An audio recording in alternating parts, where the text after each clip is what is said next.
Our day will surely come. May I be there to see? I exclaimed devoutly. But you are speaking of this man Porlock. Ah, yes. The so-called Porlock is a link in the chain some little way from its great attachment. Porlock is not quite a sound link between ourselves. He is the only flaw in that chain so far as I have been able to test it. But no chain is stronger than its weakest link. Exactly, my dear Watson. Hence the extreme importance of Porlock.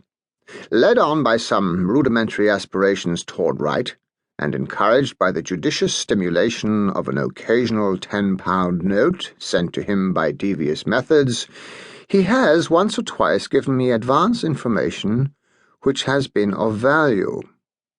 That highest value which anticipates and prevents rather than avenges crime. I cannot doubt that, if we had the cipher, we should find that this communication is of the nature that I indicate. Again Holmes flattened out the paper upon his unused plate.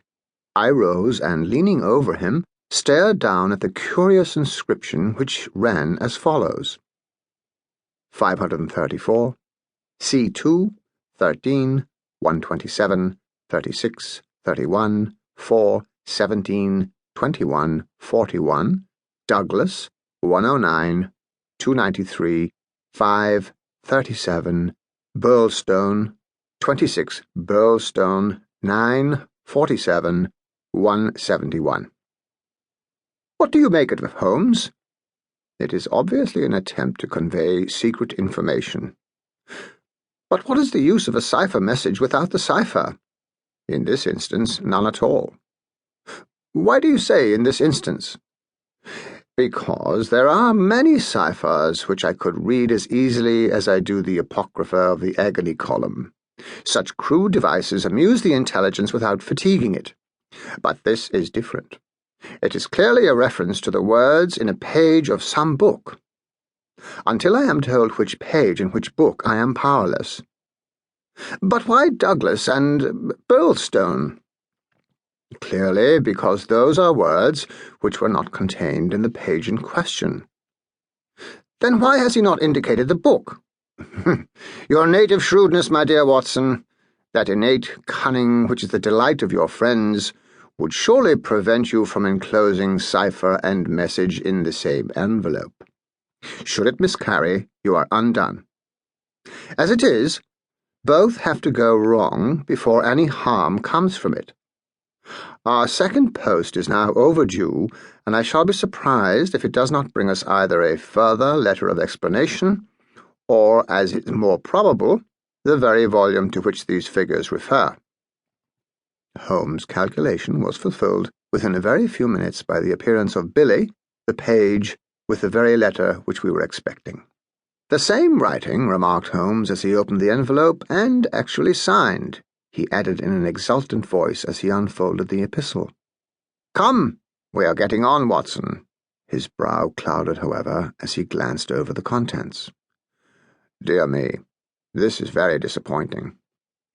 I fear, Watson, that all our expectations come to nothing. I trust that the man Porlock will come to no harm. Dear Mr. Holmes," he says, "I will go no further in this manner. It is too dangerous. He suspects me. I can see that he suspects me.